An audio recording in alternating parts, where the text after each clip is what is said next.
My mission is simple, to make you money. I'm here to level the playing field for all investors. There's always a bull market somewhere, and I promise to help you find it. Mad Money starts now. Hey, I'm Cramer. Welcome to Mad Money. Welcome to Cramerica.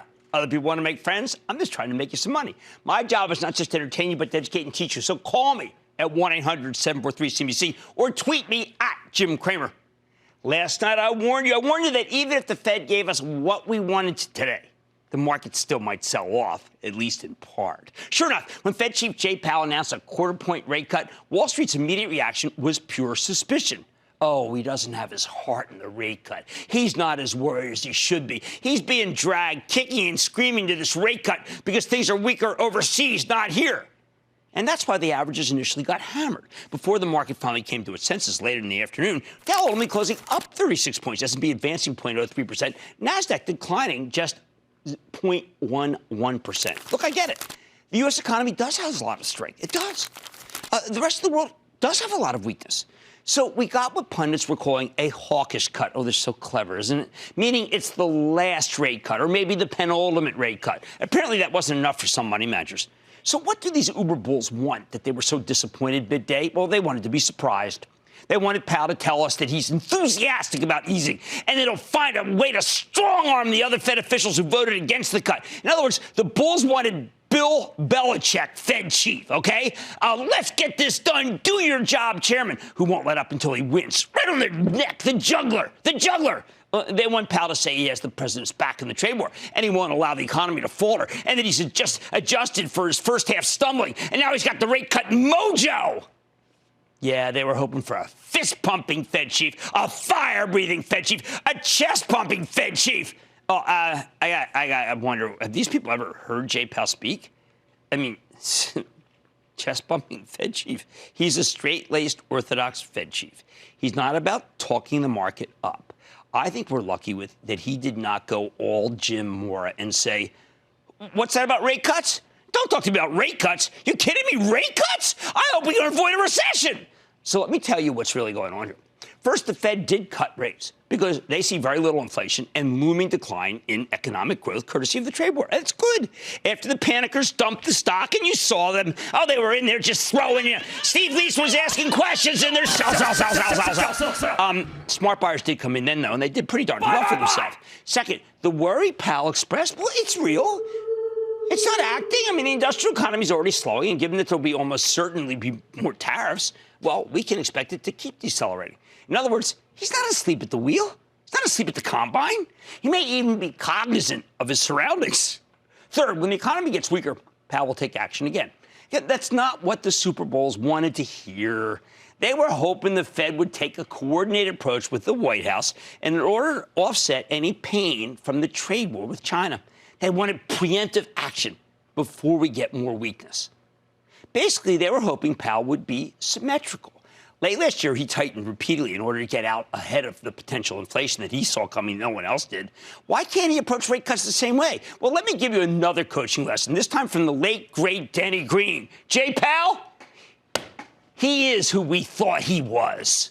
I mean, the Fed hasn't had a symmetrical approach to this stuff in more than 40 years. Ever since the Paul Volcker era, they've been more worried about stamping out inflation than preventing economic weakness. Jay Powell's very much fits in that tradition. He's not going to apologize. He's not going to wake up one morning as a totally new person with totally new priorities. So if you were tempted to sell stocks because Powell didn't give you precisely what you want today, well, you need to adjust your expectations. He's a sensible guy. He's a lawyer turned investment banker. I'm pretty sure he doesn't end every Fed meeting by asking everyone to huddle up and break on three with more rate cuts. By the same token, you're not going to see a sly Jay Powell in a hoodie making some snarky comments about how contra President Trump, he doesn't feel like a bonehead. You see when they ask him about, hey, how do you feel like being called a bonehead? Where do they get these guys? If you were expecting him to snipe at the President of the United States, you may have an overactive imagination. The man is a professional, for heaven's sake. He's not like me. How do we put an end to all this craziness? Look, I'm not asking Powell to go full Benjamin Disraeli, never complain, never explain. But he's created a monster with these press conferences. The truth is he doesn't have a lot to say beyond the Fed statement anyway. That's a good thing. He should just release the statement. Otherwise, we're going to keep watching our Fed chief get treated like a gentleman pinata by the press as one reporter after another tries to trip him up. I listen to the questions, and everyone in the press seems to try to get a crack at him. I mean, I thought I was waiting for some college reporters, maybe even a high school editor-in-chief, to take a shot at the guy. Why the heck does he do this to himself? Why just sit there and call on everyone like a kindergarten teacher? Why would he subject himself to that? I half expected someone to say, Mr. Chairman, when did you stop beating Janet Yellen? Please, Chairman Powell, don't do this to yourself, and don't do it to us. Forget the press conferences. No one's that much of a masochist. Oh, of course, this market speaks with forked tongue. There's a camp that's thrilled we finally put this meeting in a rearview mirror. They went back to doing their business. Earlier today, Wedbush pushed out a positive note about the new iPhone. It has massive pre-orders, so the buyers swarmed into Apple.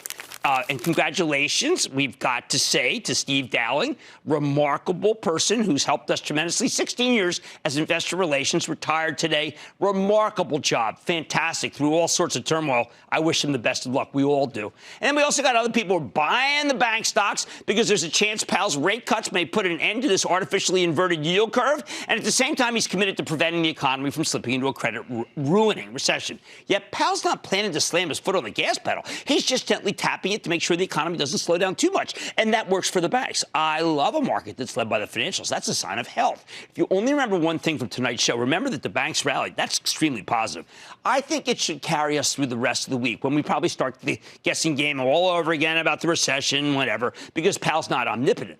There are other members of the Federal Market Committee, and 7 of them have said that they don't want any more cuts or don't like the cut or whatever, because they don't even tell us what they're really saying. Still, Powell has a say. And all he needed to do was say everyone's flexible, things get bad. In the end, our sober Fed chief isn't taking anyone's bait. He didn't apologize. He didn't belittle the president. He came out and did about what you'd expect him to do. Maybe Powell should get an acting coach or at least a little media training so he can learn to smile and intone even periodically. Laugh, you know? But if you're waiting for him to do that, don't hold your breath. Here's the bottom line. The Federal Reserve just gave us a soporific quarter-point rate cut, an automaton-like 25 basis point slice, a predictable 2-bit haircut. You're not going to get more than that from Jay Powell unless something has gone seriously wrong with the economy. Is that boring? Yeah, no kidding. But boring is good in Fed chief. Janet Yellen was real boring. It was wonderful. And incredibly, Powell may just be even more boring than she was. Scott in Florida. Scott! Booyah, Jim. How you doing? Well, I'm doing a little fist pump in honor of the Fed chief. What's going on with you? I'm just down here dodging some hurricanes. Oh, yeah. Yeah, I think you dodged one. What's going on, my friend? Hey, Jim, I've held about a 12 to 15% portfolio position with Schlumberger in my Roth IRA over the past few years. I'm 51 years young, and I'm down about 45 to 50% in a house of pain. And I'm just curious, in your opinion, should I just hold on to it? Well, no, actually, here's what I did the other day. My Chapel Trust owns it mistakenly, and we bought it. I've known the company since 1982, and we just decided to take a little bit of a loss. It does have a good yield. The new management's good, but you know what? I think these stocks are dead in the water, and nothing's going to change my mind anymore. So I told you what ActionAlertsPlus.com club members did. I told them to do. We sold some. Let's go to Phyllis in New York. Phyllis. Oh, Jim, it is such an honor to be speaking to you. I can't tell you how excited I am. Oh, you're nice, and Phyllis. Thank you. All the good advice that I've taken from you. Thank you. Jim, my largest holding is Wendy, W-E-N. And I've been doing so well with it. Every time I have some extra cash, I just put it into more Wendy stock. I call it my stock savings account.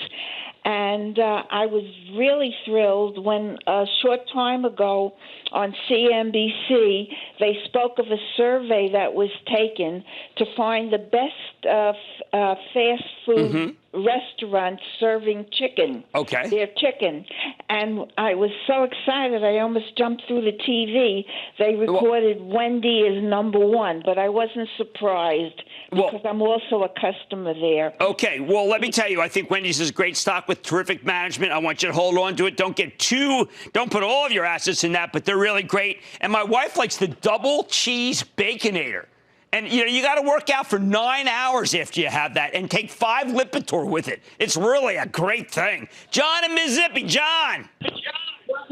Hey, good evening, Jim. Dow Chemical. I'm wondering what's going on. Did they overprice it when they... Look, one of the things, the numbers are always perpetually too high with Dow Chemical, and it's got a linkage to oil that's not so great. Jim Fitterly's doing a good job, but I got to tell you, that's a tough road to hoe, Dow Chemical. All right, Powell's not taking the bait, people. Call it predictable if you want. Boring even, but that's what he wants it to be. On Mad Tonight, why competition is everything when it comes to Adobe and FedEx. Then I got the CEO of AGCO to find out if the latest addition to its lineup can sow seeds for profits. And if you're looking to get a real pulse on the overall health of the tech market, there are a few companies that are as good as tech data to do it. So I'm talking to the CEO. I want you to stick with Cramer.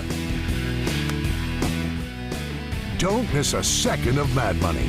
Follow @Jim Cramer on Twitter. Have a question? Tweet Cramer. #MadTweets.